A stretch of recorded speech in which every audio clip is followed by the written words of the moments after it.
Tamam hadi bir açılın bakalım şimdi şu taraftan bir açılın. Açılın. Çocuklar bir daha açılın.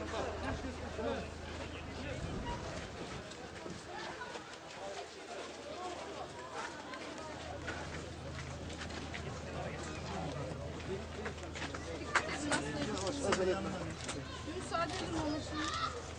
Ablam, bu arkadaşlar kaza yolu ayağına şeyler var. Bunu da yanına gitsin.